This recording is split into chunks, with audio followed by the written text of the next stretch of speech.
Hi Greedy 3Ders. The wonderful Mcleon Sculpts have made this fantastic 3D print of Emma Purnell, who played Lucy Mcleon in the Fallout TV series. Today we're going to 3D print her and we're going to paint her all up. Stay tuned.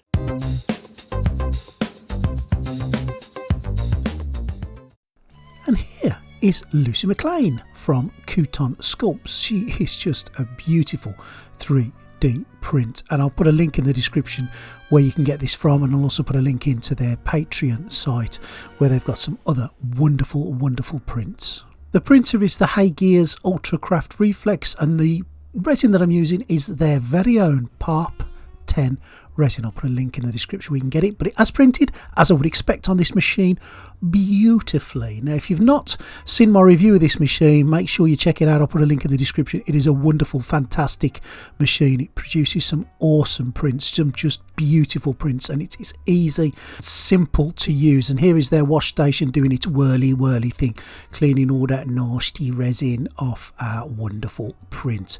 Again, I've reviewed this wash station, absolutely love it. Here she is. She's had a little bit of post-prep work, a little bit of sanding to get rid of the divots and nuggets and bits and pieces on her, and I am now going to give her a undercoat in some Chaos Black from Citadel, my go-to primer. And here she is, all primed and ready for the next stage. I'm going to do the skin tones first, and for the base layer of skin I'm using this Nomad Flesh colour by the Army Painter, and I'm just going to pop it into my airbrush and give it a coat all the way across. Now, loads of different methods of skin tones, but I'm going to do a nice, easy, simple one here. So black primer, Nomad on the top there, give it a coat all across. The aim here is to get the whole face covered.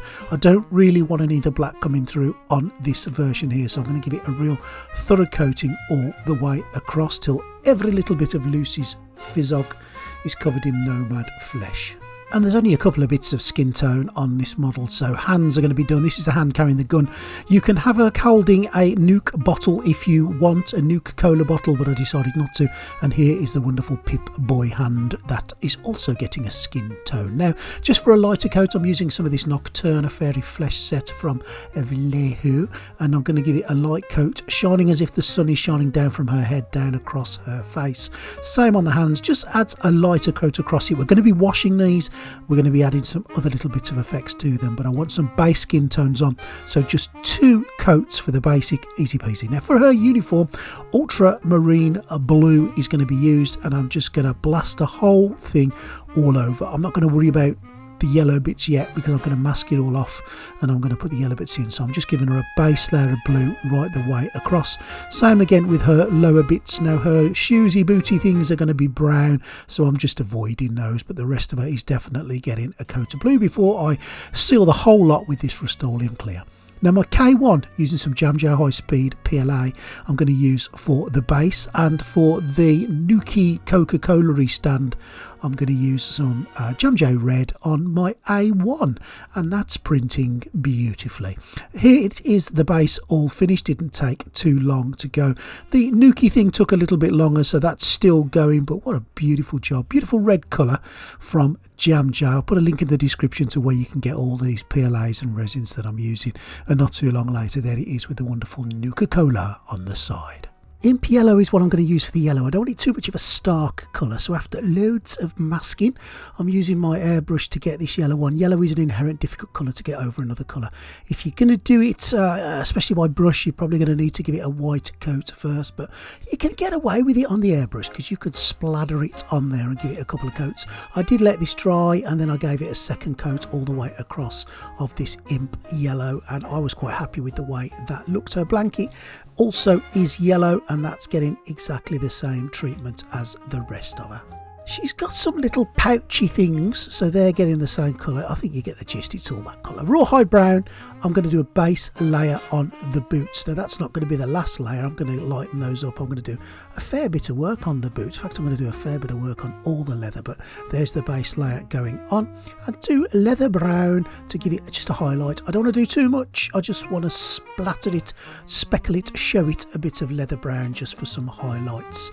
Again, more work to be done at a later stage here. I'm going to do the washes now on Lucy's face, and I'm starting off with yellow. This is a 70% water to a 30% paint wash. and I'll show you which paint it is here. Just get it on, get it in all the little nooks and grooves, crannies and bits and bobs of her face, and once you've got it all the way in there, what I tend to do is take a sponge, very, very slightly damp, and I just get that yellow off. The idea here is not to leave yellow on her face. We don't want to make her look like she's got some kind of liver disease. We just want to give her a shade into her skin tone of yellow. Now that we're not going to leave it at that, of course. So get it on, get it off, and just leave it in the background. If you need to do another layer of this when it's dry, absolutely fine. Do it until your ancestors tell you to stop. That's the best advice I can give you there. Before we move on to exactly the same procedure but with the red, 70% water, 30% paint, get it in all those little grooves and dents and dimples on her face. Work it into all the corners and in between her eyes. Let it just absorb into that paint. It's going on top of the yellow, so we're going to just add a different shade now, and there's my sponge and it's all coming off again. A mistake you can make, and one that I have made a few times, is to leave that red in certain little areas. Don't get it off and it just starts to look not very nice. So make sure you get any clumps off, make sure you get any runs off, and just leave it in the background. If it's a bit too damp for you, get a bit of tissue and dry it off with that. You'll also find that you can't get into some of the little gaps, so get a little earbud and poke it around and get all those little globules off, all those little gatherings and all those little rivers of red that you don't want anywhere, especially in her eyes, in her nostrils, etc., until you've got everything off. Now she has got some colour to her skin, but we want to freckle her up a little bit. So I'm taking a little bit of this leather brown, I've watered it down, and I'm using an old knackety old brush, and what I'm going to do now is I'm going to speckle this across her face. Now it will look a little bit OTT to start with, and that's absolutely fine. I want to get plenty on there, because once it's all on there, what I'm going to do is I'm going to take an earbud and I'm going to get any of those bits off that I don't want on there. Now if you do it when it's wet, it comes off really easy. If you let it dry, then you just need to wet the earbud and you can get it off. You don't want any big globs. We don't want to look like she's got some precancerous moles. We just want some little speckles on her. Now these are the two colours that I've used, a reddish flesh and an ivory colour, and I've done her lips and her teeth with that. Really, really simple. I'm going to put some clear coat on them at the end, but the lips and the teeth are done. I've used the same ivory colour in the whites of her eyes. That's at about 2 to 3 layers. Then I've painted black across the top of her eyes, and I've used a very fine brush to put some eyelashes on before doing the eyes themselves with some black irises. They're looking slightly to the left, as you can see. I like her to look one way or the other. It just takes away that contrast from the eyes. And now that's pretty much her finished, with some brown irises, black pupils, a little bit of pink under the eye and in the corners, and her eyelashes, which I've painted with this really thin brush. I hate doing eyelashes, hate them. Now I'm using that leather brown again on a dry brush, and I'm just going to give her hair a highlight of I just want it to look a little bit different to black. I want it to look like it's catching the sun. I want it to look like it's a darky browny black colour, and highlighting it with leather brown is absolutely the right answer for this bit, and I'm really pleased how her hair has come out. She looks lovely. There's everything done really, apart from the gloss on her eyes and her teeth. We're going to call that done. Omega Blue is a very darker shade of blue, and I'm just going to use it in certain parts of a uniform. It's probably not as stark a change in the blue as I wanted. I should have gone a darker colour really, but hey ho, we all live and learn. And I'm just going to do certain areas of her uniform with a darker blue, just to add a little bit of contrast. There's certain areas, if you look at the reference picture, where she's a little bit darker than the basic ultramarine blue. It's on her arms, it's on the front chest part, and it's also on the strips or the stripes down her trousers. This is an air paint, but you can use it on a brush, and air paints on brushes flow so well. They just fall off the brush onto your model. Wonderful. There she is. I've tidied her up a little bit, put all the blue on, put the yellow on, just tidied all the edges from the overspray. There's probably still a couple of other little bits to do before I move on to leather brown for all the straps on her body. There's quite a few straps on there, so take your time, get a small brush as well and go around the edges. Don't just do the tops of the straps, get the edgy bits as well. And it wasn't too long before all of that was done, and there's all the brown bits done. Take your time with that bit and get some magnification glasses and get all the little nooks and crannies all painted up. I've done her boots, her belt, her holster and the strap around her leg exactly the same way. And now I'm going to move on to a Pip-Boy, and I'm just using a little bit of silver paint here just to dry brush across the Pip-Boy. We're going to do a bit more work on that a little bit later on, but I just want to add a little bit of silver dry brush across this just to make it stand out a little bit. And there we go, that's what it looks like. Really pleased with that. That looks lovely. I love dry brushing.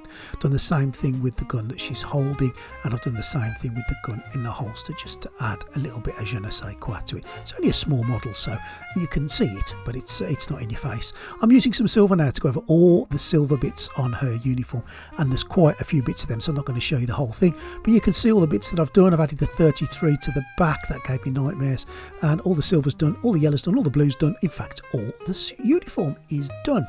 Now to make it look a bit aged and post-nuclear, get some dark wash and get that on, especially all the yellow. I want it to look dirty, I want it to look grimy, I want it to look like she's been wandering around a wasteland. She's not just got this off the hanger out of a wardrobe. Make her look a bit used and a bit battered. Same again across all the leather. This dark wash is wonderful to add that darker layer into it. And there you go, she really does look grimy, and that's the effect I wanted. If you want to keep her clean and pristine, that's fine, you can do that, but I want to add some character to Lucy. I'm going to take this panel line accent colour now, this ink, and I'm just going to use it in all the inverses and all the little crannies and all the little lines in there on her. So if it overspills, don't worry, you can wipe it off, but this stuff just literally pulls into all the gaps. Just watch this, it's magic. Oh, I love it. Wipe off any excess, and this was lovely to do just on her blanket. It just made it look like it's all rolled up. I put it all over, anywhere I could think of, on the boots, on the belt, on all of her really, before I moved on to a dry brush of skeleton bone just to age up her leather. Skeleton bone, dark wash on top of leather brown really does make it look used and worn, and again like she's been wandering around a wasteland.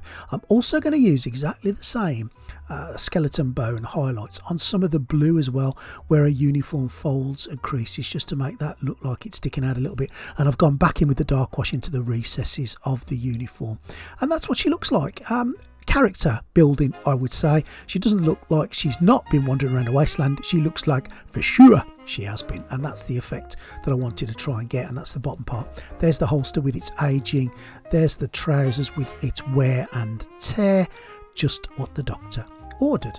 Now for the Nuka-Cola box, the Nuka-Cola stand I should say, I'm just taking some silver on a sponge and I am going to splatter it all the way across. The aim here is to age it up. The Nuka-Cola sign I painted with some skeleton bone really carefully, and I'm just using some silver paint here to blast it all the way across to add some edging to it, to make it look a bit worn before I add some streaking grime from AK. And with this you just put it on gently, and then I've got big fat globs of it and I let it pool in certain areas, and they naturally ran down to make that grimy look. This stuff is great, it's brilliant. Used a fine brush as well to pull it down to make it look even more like it's run down from certain places, before I added some rust with some dirty down rust. And I just went over the silver bits around the edges with this. This stuff you just put on and leave and it turns into rust. It is brilliant stuff. Make sure you get some of this. I'll try and put a link in the description. I think I got it from eBay though, but you should be able to get it from Amazon. Before I move on to the last kind of bits now, some of this mud effect from Vallejo, and I'm just going to splat that all over the base. It joins up all the seals in the base as well, which is great, saves you filling them. Get the mud on there. She's wandering around a wasteland after all, so let's add some mud to the base. And I'm going to add a little few tufts of grass on there. This is just some army painted tufts. I think it's desert tufts, which I'm going to put on there. And the last thing is the Pip-Boy. Now what I did with this, I printed a Pip-Boy screen on a 2D printer. I stuck it on after cutting it to size. I used some clear UV resin across the top, and I am absolutely thrilled how that has come out. It's such a small model, but just this final little detail on her Pip-Boy for me just makes the model. Hope you've enjoyed that. Hope you found that useful. Hope you found something in there that you didn't know before. And let's have a look at the finished product. The world that's torn apart, Lucy wanders from Vault 33. Brotherhood of steel fill the sky. Greedy prints it all in 3D. Painted dreams in a wasteland scene. Rat storms rage as they intervene. Brotherhood with their iron will fight to survive through every thrill. Oh, Lucy, in the fallout night, ghouls and steel out of sight. 3D printed brought to life. 3D hands, 3D mold, plastic life in ruins old. Lucy's heart of hardened gold fights to live in tales retold. Echoes of the past ring clear, scavengers tread without fear. Lucy stands through the years. Now, at no point in any of this have I said that I'm an expert painter, and there will be a few of you critics out there that have a little dig and a stab at what I've done today. And you know what? That's absolutely fine, because do you know what else?